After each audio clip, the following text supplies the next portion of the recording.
요즘 우리 정치권을 보면 힘겨루기가 한창입니다. 힘겨루기를 관찰해 보면 한 가지 두드러진 점이 나타납니다. 누구든지 그리고 어떤 세력이든지 힘만 맹신하게 되면 그 힘 때문에 스스로 힘을 잃게 된다는 점입니다. 그런데 사람들은 왜 그렇게 힘을 중요시할까요? 그것은 힘의 논리가 이 세상을 지배하고 있기 때문입니다. 힘의 논리가 모든 분야에서 가장 설득력 있게 사람들을 매혹합니다. 이것을 벗어나기란 여간 어려운 일이 아닌 모양입니다. 이런 힘의 논리를 극복할 수 있는 길이 있을까요? 성경의 가르침에 있습니다. 예수님은 일찍이 예수님을 체포하려던 무리에게 저항하는 차원에서 베드로가 칼을 빼들자 내 칼을 도로 칼집에 꽂으라.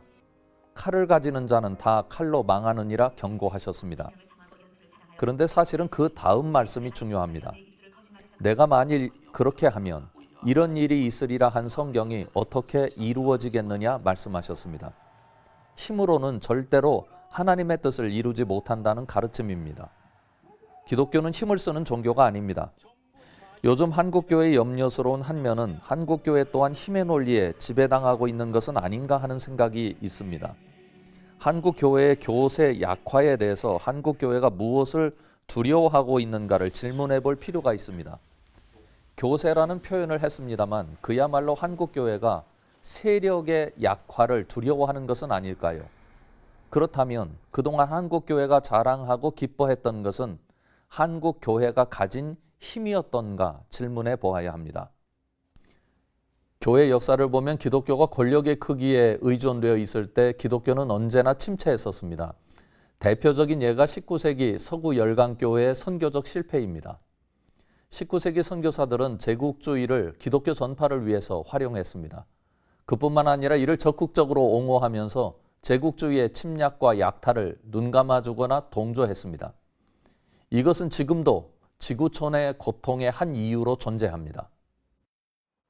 교회 역사뿐만 아니라 성경에 나타난 역사를 보아도 그렇습니다.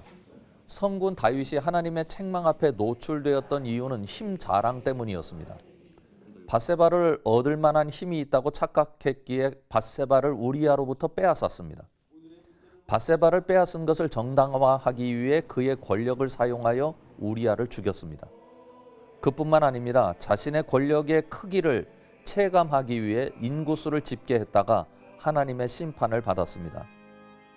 교회가 침체기를 극복하려는 기본적인 논리가 힘, 곧 권력의 회복에 기반을 두어서는 절대로 안 됩니다.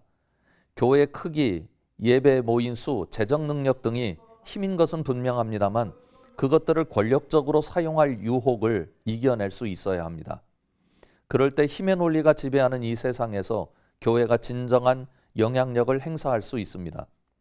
윤석열 대통령 취임 전부터 일부 교회는 윤석열 정부와 맞닿을 힘을 가진 것을 자랑하는 것을 보았습니다. 우리 한국교회가 보수와 진보를 막론하고 국가 권력과의 관계에서 실패했다는 비판을 모면하기 어려운 과거를 가지고 있습니다. 한국교회는 친정부 세력이라는 오명을 벗어나야 합니다.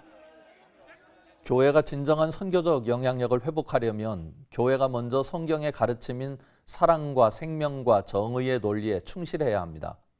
한국 교회 회복은 어떻게 전성기의 힘을 다시 찾느냐가 아닙니다. 힘의 논리에 취해 있는 이 세상에 어떻게 사랑과 생명과 정의의 논리로 교회가 존재하고 이야기할 것인가입니다.